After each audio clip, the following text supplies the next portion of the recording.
आज की इस वीडियो में मैं आपके सामने वो 6 मार्क्स पक्के कराने आया हूं जिन 6 मार्क्स का एक प्रैक्टिकल क्वेश्चन आपके एग्जाम्स में आएगा ही आएगा। आपकी कोशिश क्या, आपको ये करके आना है उस क्वेश्चन में 6 नंबर में से 6 नंबर लेके आने हैं। Hi everyone, welcome back to the channel. दोस्तों, आज आपके सामने एक ऐसे टॉपिक के बारे में वीडियो लाया हूं जिस टॉपिक को आप जरूर सीखना, राइट। आज की इस वीडियो में एक ऐसे टॉपिक के बारे में डिस्कशन करेंगे जो टॉपिक हर स्टूडेंट के लिए समझना बहुत ज्यादा जरूरी है, क्योंकि ये टॉपिक किसी चैप्टर से रिलेवेंट नहीं है कि मैं किसी चैप्टर के बारे में थ्योरी समझा के प्रैक्टिकल क्वेश्चन करा रहा हूं। आज का ये टॉपिक ऐसा टॉपिक है जो टॉपिक आपका कॉन्फिडेंस लेवल डेफिनेटली हाई करेगा, राइट। आप अपने एग्जाम्स में जो प्रैक्टिकल क्वेश्चंस देने के लिए जाते हो, आपके सामने डिफरेंट डिफरेंट मार्क्स के प्रैक्टिकल क्वेश्चंस आते हैं, राइट। 3 मार्क्स, 4 मार्क्स या 6 मार्क्स। आप जब भी एग्जाम्स में जाते हो और आप लोग जब भी एग्जाम्स देने जाते हो, आप जिस समय घर से निकलते हो तो घर से निकलते वक्त आपको ऐसा लगता है कि यार हमारे तो भाई पूरी की पूरी तैयारी है, राइट। और भाई होती भी होगी। अगर आप इस कॉन्फिडेंस के साथ जाते हो कि नहीं, मैंने सारे के सारे चैप्टर रिकॉल कर लिए, तो हाँ मेरी पूरी की पूरी तैयारी है, ठीक है, अब मैं क्वेश्चन पेपर मेरे सामने आएगा, मैं उसके क्वेश्चंस को करना स्टार्ट कर दूंगा। अब देखो, सबसे बड़ी बात यह आती है कि आपके सामने क्वेश्चन पेपर आता है, आप क्वेश्चन पेपर को देखते हो और क्वेश्चन पेपर को देखने के बाद चाहे क्वेश्चन 6 मार्क्स में हो, 4 मार्क्स में हो या फिर 3 मार्क्स में हो, आप एक एक लाइन पढ़ना शुरू करते हो। आपको धीरे धीरे करके वो लाइन समझ में आती चली जाती है, लेकिन आप बीच में कहीं पे भी अटक जाते हो। अरे यार, ये कैश फ्लो स्टेटमेंट का प्रैक्टिकल क्वेश्चन आ गया, ये लाइन मेंशन है, अरे यार मैं तो भूल गया। प्रपोज डिविडेंड यहाँ पे लिखा हुआ है करंट ईयर का भी प्रीवियस ईयर का भी। मैंने तो यार पढ़ा था करंट ईयर का, लेकिन यहाँ करंट ईयर का लेंगे, प्रीवियस ईयर का लेंगे, राइट। आपके सामने एडिशनल इन्फॉर्मेशन रिलेवेंट होगी कैश फ्लो स्टेटमेंट की। आप ये देखते हो कि यार कैश फ्लो स्टेटमेंट तो मैं बहुत अच्छे से करके आया था, लेकिन फिर भी ये हुआ क्या कैश फ्लो स्टेटमेंट में, अरे यार यहाँ तो बुक वैल्यू दे रखी है। ओहो, कॉस्टिंग अगर लिखा होता है कॉस्ट वैल्यू वैल्यू गिवन होती है या बुक वैल्यू वैल्यू गिवन होती है, तो कैसे कैसे करते हैं। अरे यार, डिबेंचर को इशू किया गया डिफरेंट डेट पे, डिबेंचर्स रिडीम हो रहे हैं, बैंक लोन रीपे किया गया अलग अलग डेट पे, तो इंटरेस्ट कैसे कैसे निकालेंगे। यही ऐसी ऐसी स्टेटमेंट्स को पढ़ के आपका कॉन्फिडेंस लेवल डाउन हो जाता है कि मैं तैयारी तो करके आया था, लेकिन छोटी छोटी बातें भूल गया। अरे यार, कैसे कैसे करेंगे भाई, कैसे कैसे करेंगे। यहाँ वहाँ देखते पड़ोसियों की शक्ल, ओए जाता है तुझे आता, ओए जाता तुझे आता, अरे यार ये नहीं भाई, बताइए प्लीज प्लीज, एक्सक्यूज मी करते रहते हो। अड़ोसी पड़ोसी को देखते हो, अरे यार वो तो कर रहा भाई, तो सटासट पेन चला रहा है, मैं ही रह गया। अरे यार क्या था, यार क्या था आज ये जो क्या था इतना सोच रहे हो, अपना कॉन्फिडेंस लेवल डाउन कर रखे हो। जिन बातों के चक्कर में ये कॉन्फिडेंस लेवल डाउन हो जाता है, जिस क्वेश्चन को 10 मिनट में कंप्लीट होना था, उसी क्वेश्चन को आप सोचते करते हो, तो वही क्वेश्चन 15 मिनट 20 मिनट में जाके पूरा होता है। उसका इम्पैक्ट बाकी दूसरे क्वेश्चंस पे भी पड़ता है। जो questions with in a specified time period complete होने चाहिए, वो स्पेसिफाइड टाइम पीरियड में कंप्लीट नहीं हो पाता, क्यों? क्योंकि तुम तो सोचते रह जाते हो। अरे यार, तो आज की इस वीडियो में मैं आपको यही सब बातें रिकॉल कराऊंगा कि आप ज्यादातर किन किन पॉइंट्स में जाके अटकते हो।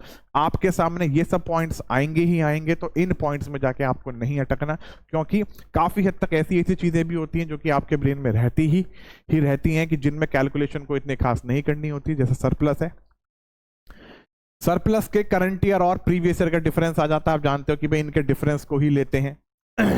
जनरल रिजर्व है, इनके डिफरेंस को ही लेते हैं। तो आज की इस वीडियो में मैं आपके सामने वो 6 मार्क्स पक्के कराने आया हूं जिन 6 मार्क्स का एक प्रैक्टिकल क्वेश्चन आपके एग्जाम्स में आएगा ही आएगा। आपकी कोशिश क्या, आपको ये करके आना है उस क्वेश्चन में 6 नंबर में से 6 नंबर लेके आने हैं। मैंने अपने वन शॉट में जिस तरीके से फॉर्मेट समझाया हुआ है, अगर आपके पास वहां टाइम हो, सारा का सारा पेपर अटेम्प्ट कर चुके हो, आपके पास कैश फ्लो स्टेटमेंट क्वेश्चन को करने के लिए 20-25 मिनट हैं, तो ही प्रॉपर्ली फॉर्मेट के साथ करना, वरना भाई साहब छोड़ो फॉर्मेट को। ऑपरेटिंग एक्टिविटी का फॉर्मेट बनाना, लाइन खींचना, डेट सीट, इन्वेस्टिंग एक्टिविटी का फॉर्मेट बनाना, लाइन खींचना, डेट सीट, फाइनेंसिंग एक्टिविटी का फॉर्मेट बनाना, लाइन खींचना, डेट सीट। जो जो इन्फॉर्मेशन जहां जहां आती है वहां वहां डालो, सटासट करते चलो, और क्वेश्चन अगर बिल्कुल सही होगा तो टीचर 6 में से 6 दे ही देंगे, राइट। तो आइए इस वीडियो को स्टार्ट करते हैं और जिस वीडियो के थ्रू समझते हैं कि कैश फ्लो स्टेटमेंट के प्रैक्टिकल क्वेश्चन में 6 मार्क्स को कैसे कैसे full out of full gain किया जाएगा। ऐसी ही सिमिलर वीडियोस आपके और फर्दर नए नए चैप्टर्स के बारे में लाऊंगा कि आप कैसे कैसे 6 में से 6 नंबर गेन करोगे, कैसे कैसे 4 में से 4 मार्क्स गेन करोगे, कैसे कैसे 3 आउट ऑफ 3 मार्क्स गेन करोगे। Right, so without wasting any time let's start this video. Right,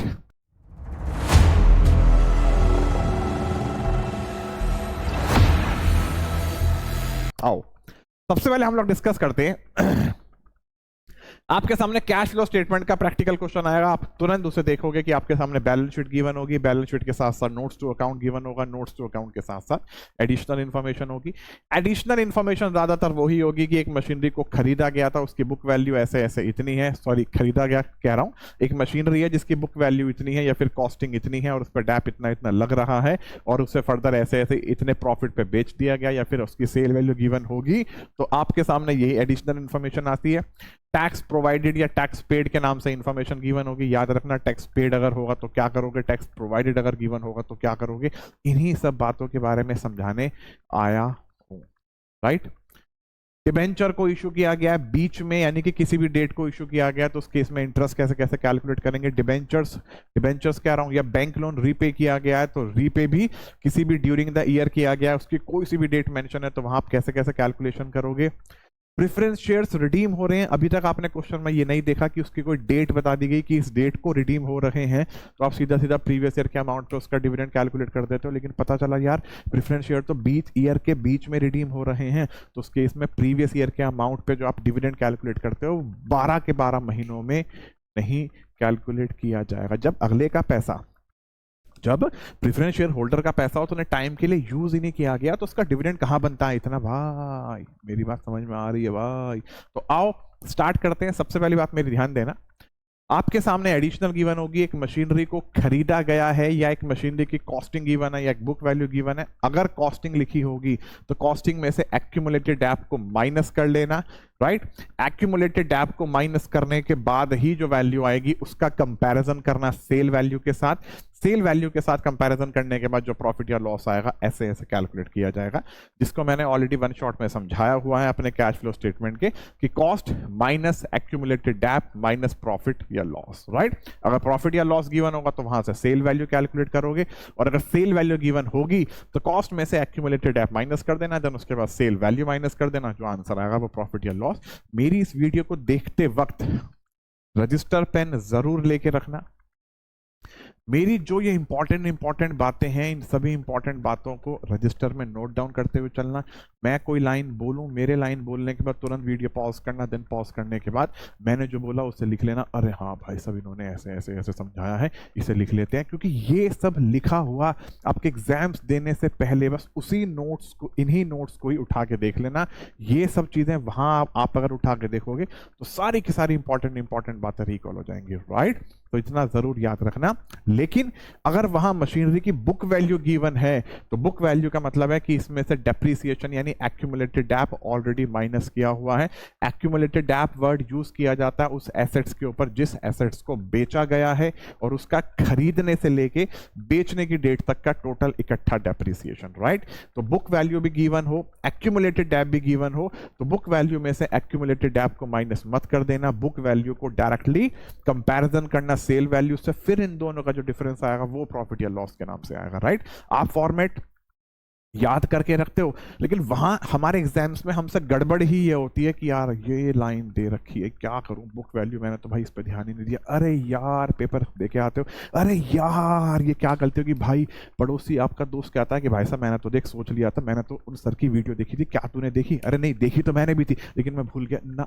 मेरे बच्चे ना उसे भूलना नहीं, ये मत कह देना अरे यार भाड़ में गया, अरे यार तुम्हें सारी की सारी बातों को ब्रेन में बिठा के चलना है। राइट, मुद्दा ये आता है सर आप कह रहे हो कि कॉस्ट में से एक्यूमुलेटेड डैप माइनस करो, ये तो गिवन ही नहीं था, तो ये भी तुम्हें ज्ञान जरूर होना चाहिए कि अगर एक्यूमुलेटेड डैप गिवन ना हो तो उस केस में एक्यूमुलेटेड डैप का अकाउंट मेंटेन कर लेना। Depreciation during the year accumulated dep के अकाउंट की क्रेडिट साइड में लिखा जाएगा, तुरंत अकाउंट मेंटेन कर लेना। By balance BD to balance CD, right. By P and L dep during the year, मैं जो बोल रहा हूँ मेरी बातें समझ में आ रही हैं। एक्यूमुलेटेड डेप के अकाउंट की क्रेडिट साइड में बाय बैलेंस बीडी की वैल्यू आएगी, डेबिट साइड में टू बैलेंस सीडी की वैल्यू आएगी। क्रेडिट साइड में by P and L dep during the year आएगा, अकाउंट को क्लोज करना। डेबिट साइड में वैल्यू आएगी क्या, टू मशीनरी अकाउंट, या जो फिक्स एसेट्स का अकाउंट होगा उसके नाम से, ज्यादातर मशीनरी के नाम से ही आता है भाई, भाई मशीनरी के नाम से ही आता है भाई। तो डेबिट साइड में टू मशीनरी के नाम से वैल्यू आ जाएगी।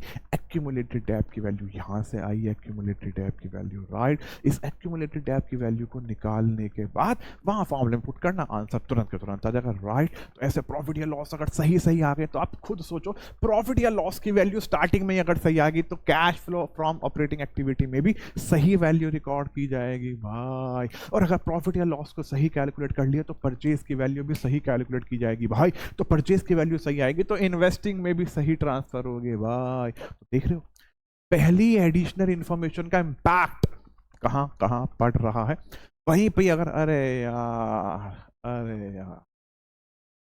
ऐसे करते हैं यार, क्या था, बहुत ज्यादा कंफ्यूज हो नहीं, क्या था।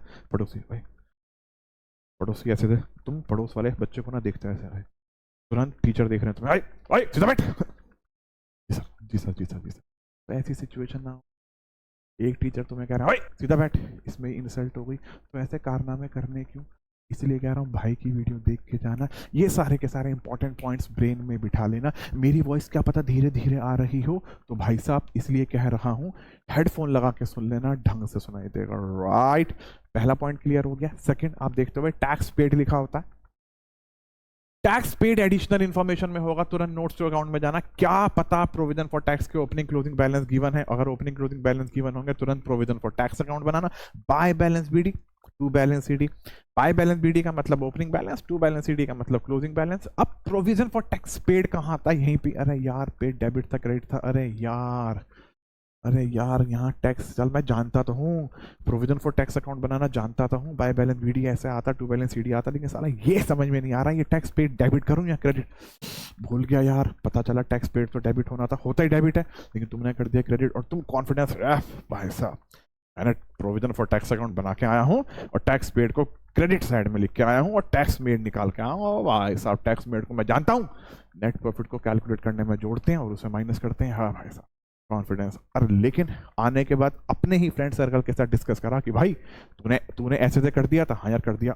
एक बच्चा कह रहा है अबे बेवकूफ टैक्स पेड तो डेबिट होता है, तू करके आ गया क्रेडिट, तुम क्या होगे। अरे यार ओ भाई बुद्धि खराब मत करना। टैक्स पेड को खर्चा मानते हुए ऐसे सोचना कि यार पेड खर्चा है हमारा, खर्चे तो भी डेबिट होते हैं तो प्रोविजन फॉर टैक्स में हम डेबिट कर रहे हैं, ऐसे मानते हुए चलना, राइट। प्रोविजन फॉर टैक्स का अकाउंट एक लायबिलिटी का अकाउंट है, लायबिलिटी घट रही है तो हम डेबिट कर रहे हैं। तुम ये ना सोचना, तुम ये सोचना कि टैक्स पेड तो खर्चा है, खर्चे को डेबिट करो। हमने तो दिमाग में ऐसे बिठा लिया कि वो तो टू बैंक के नाम से टैक्स पेड हमारे प्रोविजन फॉर टैक्स अकाउंट की डेबिट साइड में आ जाएगा, तब जाके प्रोविजन फॉर टैक्स मेड की वैल्यू आएगी। अब तुम ये भी जानते हो कि मेड कहाँ था पेड कहाँ था, जानते नहीं जानते, राइट। अब तुमने ये देखा यार एडिशनल इन्फॉर्मेशन में टैक्स पेड तो है, लेकिन नोट्स टू अकाउंट में प्रोविजन फॉर टैक्स कहीं गिवन ही नहीं है, ओपनिंग क्लोजिंग। अब यहां आएगा झोल, क्या अगर टैक्स पेड एडिशनल इंफॉर्मेशन में है तो वही वैल्यू टैक्स मेड मानी जाएगी भाई, समझ गए भाई। अगर प्रोविजन फॉर टैक्स अकाउंट बनाना पड़ जाता भाई, ओपनिंग क्लोजिंग वैल्यू तो गिवन नहीं है भाई, लेकिन टैक्स पेड तो गिवन है ना भाई। कहाँ गिवन है, डेबिट साइड में गिवन है। तो जो टैक्स पेड की वैल्यू प्रोविजन फॉर टैक्स में डेबिट करोगे वो ही तो प्रोविजन फॉर टैक्स मेड आएगी। अगर टैक्स पेड 40,000 है, प्रोविजन फॉर टैक्स का ना ओपनिंग बैलेंस गिवन है ना क्लोजिंग बैलेंस गिवन है, तो भाड़ में गया। टैक्स पेड 40,000 तो है, तो 40 को डेबिट किया, 40 ही नीचे आया, 40 ही राइट हैंड साइड में गया नीचे वाली तरफ को, और 40,000 का बैलेंस निकल के आया bye P and L account tax made के नाम से, समझे ना भाई, राइट। तो टैक्स मेड हो, अगर सिर्फ पेड लिखा है तो वो ही मेड है, उसी मेड की वैल्यू को नेट प्रॉफिट कैलकुलेट करते वक्त जोड़ देना और इसी टैक्स पेड को ऑपरेटिंग एक्टिविटी के लास्ट में माइनस कर देना। ये ही इंपॉर्टेंट बातें हमें लगता है कि हमने प्रॉपर्ली फॉर्मेट याद किया हुआ है, हमने प्रैक्टिस भी की हुई है, लेकिन हर बच्चा लास्ट मोमेंट पे सारे के सारे क्वेश्चंस की प्रैक्टिस नहीं कर पाता, क्योंकि उसे फर्दर चैप्टर्स की भी प्रैक्टिस करनी होती है। तो यहां मुद्दा ये आता है कि मैं प्रैक्टिस तो सारी की सारी ना करूं, लेकिन सारे प्रैक्टिकल क्वेश्चन का ज्ञान तो ले लूं। भाई की वीडियो देख लेना, ज्ञान ही ज्ञान मिलेगा, राइट। तो पहली एडिशनल इंफॉर्मेशन हो गई, टैक्स पेड वाली बातें भी क्लियर हो गई। अब आपके सामने पेचीदा पेज फंसेगा कहां? डिविडेंड कैलकुलेट कर रखा है इक्विटी शेयर्स का, आपके सामने क्वेश्चन में साफ साफ मेंशन है dividend paid on equity shares वगैरह वगैरह। तो अगर इक्विटी शेयर होल्डर को डिविडेंड पे किया जाएगा तो याद रखना प्रेफरेंस शेयर होल्डर को भी डिविडेंड जरूर पे किया जाएगा। तो उस केस में प्रेफरेंस शेयर्स कैपिटल पे डिविडेंड की वैल्यू को जरूर कैलकुलेट कर लेना, और वो प्रीवियस ईयर की वैल्यू पे कैलकुलेट करते हैं, लेकिन तभी करते हैं जब उसमें कोई डेट एडिशनल इंफॉर्मेशन में गिवन ना हो। मेरी बात समझ रहे हो? अब ध्यान से सुनना, प्रेफरेंस शेयर की कैपिटल 4 लाख से 6 लाख हो गई, लेकिन प्रेफरेंस शेयर इशू हो रहे हैं 1 अक्टूबर को। तो खुद सोचो, 4 लाख से 6 लाख हो रही है तो 2 लाख से ही तो प्रेफरेंस शेयर इशू हो रहे हैं, लेकिन हो कब रहे हैं? 1 अक्टूबर को। बिजनेस के पास पैसा कब आया? 1 अक्टूबर को। तो जो पिछले साल का 4 लाख रुपए का अमाउंट है वो तो सिर्फ 6 महीने यूज किया गया भाई। भाई जो 2 लाख रुपए फालतू आए हैं वो तो 1 अक्टूबर को आए हैं भाई। तो क्या समझे? 4 लाख का समथिंग जो रेट ऑफ परसेंट गिवन होगा, जो प्रेफरेंस शेयर कैपिटल से पहले लिखा रहता है, उस परसेंटेज के बेसिस पे कैलकुलेट करना 4 लाख के ऊपर 6 मंथ के लिए। फिर आपके पास 2 लाख रुपए और आए हैं, तो यानी कि 4 लाख रुपए यूज हुए हैं कब तक के लिए? 6 मंथ के लिए। उसके बाद अक्टूबर से यूज हुए हैं 6 लाख रुपए, तो 6 लाख का समथिंग परसेंट कैलकुलेट कर देना फर्दर 6 मंथ के लिए। तो इन्हीं बातों को ध्यान रखना है, ये ना हो कि हालांकि डेट दे दी, मैं छोड़ो, हम तो भैया सीधा सीधा सीधा सीधा क्वेश्चन करिए, हम तो भैया सीख के गए थे कि प्रीवियस ईयर के कैपिटल पे अमाउंट डिविडेंड कैलकुलेट किया जाता है। भाई ये नॉलेज सबको होती है, हर बच्चे को होती है कि भाई प्रेफरेंस शेयर कैपिटल के प्रीवियस ईयर के अमाउंट पे कैलकुलेट करते हैं, इंटरेस्ट ऐसे ऐसे निकालते हैं। मुद्दा तो ये आता है जानबूझ के आपके सामने ऐसे ऐसे प्रैक्टिकल क्वेश्चंस लाए जाएंगे कि आपको जज किया जाएगा कि आप कितने पानी में हो। ज्ञान तो सबको है, लेकिन परफेक्शन के साथ ज्ञान किसे है? जिसे परफेक्शन के साथ ज्ञान होता है वो ही लाता है 80 आउट ऑफ 80 या 80 में से 70s की लाइन में मार्क्स। 70s की लाइन में मार्क्स लाने का मतलब है प्रैक्टिकल में तो 20 में से 20 ज्यादातर स्कूल देता ही देता है, तो 95, 96, 97 आए पड़े हैं, राइट। यहां तक की बात क्लियर हो गई। अब आती है बात डिवेंचर इंटरेस्ट की। डिवेंचर इंटरेस्ट कैसे कैसे कैलकुलेट करोगे? मैंने दोबारा बोला कि प्रीवियस ईयर के अमाउंट पे ही कैलकुलेट किया जाता है। प्रीवियस ईयर के अमाउंट पे कैलकुलेट किया जाता है तो हाँ किया जाता है, लेकिन जब डेट गिवन ना हो, अगेन जब डेट गिवन है तो भाई वैसे ही कैलकुलेट कर लेना। डिवेंचर्स की वैल्यू ईयर की स्टार्टिंग में 4 लाख है, ईयर के एंड की यानी कि प्रीवियस ईयर की वैल्यू 4 लाख दे रखी है, करंट ईयर की वैल्यू 6 लाख दे रखी है। आपको पता है कि डिवेंचर तो 2 लाख से इशू हो रहे हैं, डिवेंचर 2 लाख से इशू हो रहे हैं होंदा भाई, लेकिन उसमें डेट मेंशन कर रखी है कि ये डिवेंचर तो 1 जनवरी को इशू हुए। तो 4 लाख का समथिंग परसेंट जो भी रेट ऑफ इंटरेस्ट गिवन होगा, 4 लाख का वो रेट ऑफ इंटरेस्ट इनटू 9/12। फिर 2 लाख रुपए और आए थे, तो अब 1 जनवरी से 31 मार्च तक 6 लाख रुपए यूज किए गए हैं। तो 6 लाख की मल्टीप्लाई करोगे रेट ऑफ इंटरेस्ट से इनटू 3/12। तो कैश फ्लो स्टेटमेंट में और भी पेचीदियां क्रिएट होती हैं। पेचीदियां मतलब कॉम्प्लिकेशंस क्रिएट होती हैं, कॉम्प्लिकेटेड क्वेश्चंस होते हैं कैश फ्लो स्टेटमेंट में। आपसे कहूं क्योंकि आप कैश फ्लो स्टेटमेंट सिर्फ 12th क्लास का ही पढ़ रहे हो। कैश फ्लो स्टेटमेंट आपके CSE, MSCS जैसे कोर्स की जो अकाउंटेंसी है उसमें भी होता है, ग्रेजुएशन में भी होता है, उसका लेवल थोड़ा वाइड होता है। तो उतने वाइड लेवल की इंफॉर्मेशन CBSE या फिर क्वेश्चंस नहीं पूछेगा आपसे, आपका जैसा लेवल है उसके बेसिस पे ही पूछेगा। लेकिन हाँ भाई तैयारी तो होनी चाहिए भाई, समझ रहे हैं ना भाई। तो ऐसे ऐसे इन सब बातों पे इंटरेस्ट की वैल्यू को कैलकुलेट किया जाता है, राइट। अब मुद्दा ये आता है, मैं आपको एक बात बताता हूं, premium payable on redemption of preference shares. आपको पता है कि आप फाइनेंसिंग एक्टिविटी में माइनस कर देते हो, लेकिन ये प्रीमियम का अमाउंट ऑपरेटिंग एक्टिविटी के नॉन कैश एक्सपेंस की हेडिंग में भी आता है, हेडिंग में भी आता है। अभी तक आपने ऐसे प्रैक्टिकल क्वेश्चंस नहीं किए, लेकिन वो हेडिंग में कब आएगा?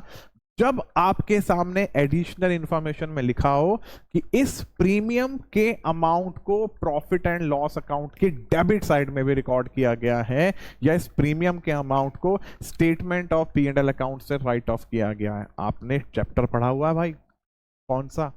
डिबेंचर वाला। डिबेंचर चैप्टर में आप देखते हो कि जो premium on redemption of debenture का अमाउंट होता है, कि जब कंपनी के थ्रू अपने डिबेंचर होल्डर को पैसा वापस किया जाएगा और प्रीमियम पे वापस किया जाएगा, तो कंपनी उस प्रीमियम के अमाउंट को किससे राइट ऑफ करती है? Statement of P and L account से करती है, नहीं करती है? तो क्या पता आपके एडिशनल इन्फॉर्मेशन में यही आ जाए, premium on redemption of debenture आ जाए, तब कैसे करोगे? लेकिन याद रखना, अगर premium on redemption of debenture हो एडिशनल इंफॉर्मेशन में, लेकिन ये लाइन मेंशन नहीं है कि such premium amount is debited with the statement of P and L account या adjusted with the statement of P and L account, ये line mention नहीं है, तो इसे ऑपरेटिंग एक्टिविटी में नॉन कैश एक्सपेंस की हेडिंग में मत डालना। लेकिन अगर वो लाइन मेंशन होगी तो भाई सब नॉन कैश एक्सपेंस की हेडिंग में जरूर डाला जाएगा ऑपरेटिंग एक्टिविटी में। अब से 5-6 साल पहले की जो कैश फ्लो स्टेटमेंट है उसमें ऐसे ऐसे ऐसे ऐसे क्वेश्चंस थे, राइट। अब आप ये देखते हो कि इन्वेस्टमेंट के ऊपर इंटरेस्ट की वैल्यू कैलकुलेट करते हो, ये भी प्रीवियस ईयर के अमाउंट पे कैलकुलेट किया जाता है, चलो जी कर दी। अब प्रीवियस ईयर के अमाउंट पे कैलकुलेट किया जाता है, आपने कर दी, लेकिन आपके सामने एडिशनल इन्फॉर्मेशन में तो लिखा हुआ है कि इंटरेस्ट एक्र्ड, मान लो इंटरेस्ट पिछले साल की इन्वेस्टमेंट 10 लाख है और रेट ऑफ इंटरेस्ट 10% है, 10 लाख का 10% 1 लाख बन गया। एडिशनल इंफॉर्मेशन में लिखा हुआ है क्या? इंटरेस्ट एक्र्ड 40,000। उसका मतलब समझ रहे हो, इंटरेस्ट बनता 1 लाख है, 1 लाख में से 40,000 तो मिलना बाकी है भाई, 60,000 ही तो मिला। तो 60,000 के अमाउंट को इन्वेस्टिंग एक्टिविटी में ऐड किया जाएगा, ना कि 1 लाख रुपए को इन्वेस्टिंग एक्टिविटी में डाल दोगे, इस बात को याद रख, राइट। उसी 60,000 के अमाउंट को ऑपरेटिंग एक्टिविटी में भी रिकॉर्ड किया जाएगा नॉन ऑपरेटिंग इनकम्स में, और उसी 60,000 को कहाँ डाला जाएगा? इन्वेस्टिंग एक्टिविटी में डेबिट कर देंगे, सॉरी प्लस कर देंगे, राइट। तो रिसीव्ड वाली वैल्यू को ही रिकॉर्ड किया जाता है, इन सब बातों को जरूर याद रखना। और नोट्स टू अकाउंट में आपके सामने लिखा होता है security premium reserve increase, financing में ऐड कहा होगा, फाइनेंसिंग में माइनस कर देना। अब याद रखना, आपको पता है कि सरप्लस का करंट ईयर और प्रीवियस ईयर के डिफरेंस को ही हम लोग रिकॉर्ड करते हैं। करंट ईयर की वैल्यू किस तरीके से है? अरे हमारा पेन कहाँ गया बच्चे? हमारा पेन तो हमारी पॉकेट में है बच्चे। वे बच्चे, एक चीज बताते हैं तुम्हें, चल जा भाई, चल जा भाई, इतना टाइम नो, ध्यान से देखना।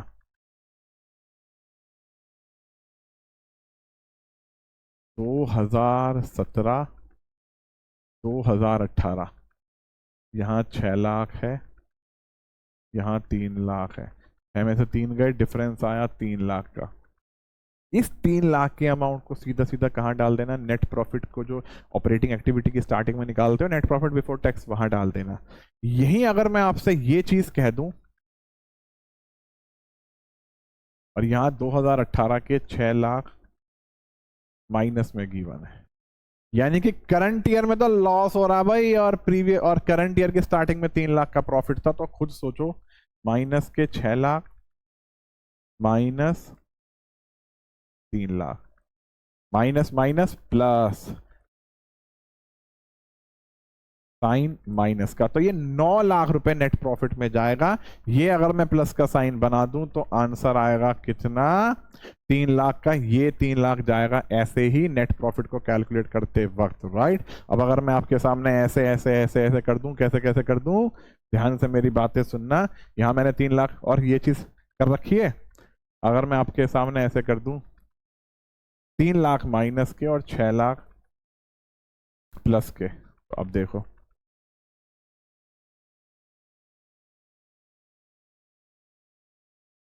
छह लाख प्लस के माइनस माइनस 3 लाख, राइट।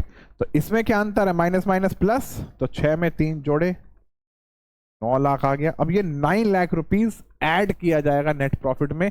इससे पहले 9 लाख माइनस के आ रहे थे, तो वहां पे माइनस किया जाएगा नेट प्रॉफिट को कैलकुलेट करते वक्त। तो इन्हीं सब बातों के ऊपर ध्यान देना है। डिबेंचर के ऊपर इंटरेस्ट कैसे करते हैं, बैंक लोन के ऊपर इंटरेस्ट कैसे कैसे करते हैं, इन सब बातों को मैं आपको समझा चुका हूँ। बच्चे इन्हीं पॉइंट्स पे आके ही अटकते हैं। तो जो अभी तक मेरे वीडियो को बनाते हुए पॉइंट्स ब्रेन में आ रहे थे मैंने समझा दिए। अब अगर कुछ और पॉइंट्स अगर मेरे ब्रेन में आ जाएंगे तो दोबारा से एक और वीडियो लेके आ जाएंगे भाई, उसे भी देख लेना भाई। तो अब आपके सामने एक और नए किसी और चैप्टर से रिलेवेंट वीडियो लाऊंगा। पहले हम लोग स्टार्टिंग करेंगे 6 मार्क्स वाले प्रैक्टिकल क्वेश्चंस पे, क्योंकि इन सब बातों को अगर आपने ब्रेन में प्रॉपर्ली बिठा लिया तो कैश फ्लो स्टेटमेंट के 6 में से 6 नंबर पक्के हैं। अब 6 मार्क्स के आपके सामने और भी 4 क्वेश्चंस आते हैं। इश्यू ऑफ शेयर से आ जाएगा, एडमिशन से आ जाएगा, डिसोल्यूशन से आ जाएगा, इश्यू ऑफ डिबेंचर से आ जाएगा। राइट, इश्यू ऑफ डिबेंचर से भी 6 मार्क्स तक का प्रैक्टिकल क्वेश्चन आ जाता है। तो इन चारों चैप्टर्स में भी बच्चे कहाँ कहाँ गलतियां करते हैं उनकी भी एक सेपरेट वीडियो लाएंगे। मेरी सारी की सारी वीडियोस को देखते चले जाना, ज्यादा से ज्यादा अपने सर्कल में, फ्रेंड सर्कल में शेयर कर देना कि ताकि सभी का ही बेनिफिट हो सके। और जिसने भी मेरा चैनल अभी तक सब्सक्राइब नहीं किया भाई साहब सब्सक्राइब कर लो, कि ताकि मैं जैसी वीडियो करूं तुरंत तुम्हें ज्ञान की बातें मिले, और रात के टाइम या फिर जब भी फ्री होते हो तुरंत मेरी वीडियो देख ली। और वीडियो को देखते वक्त अपने रजिस्टर में नोट्स जरूर बना लेना। राइट, तो मिलता हूं बहुत जल्द एक और नई वीडियो के साथ। Bye bye.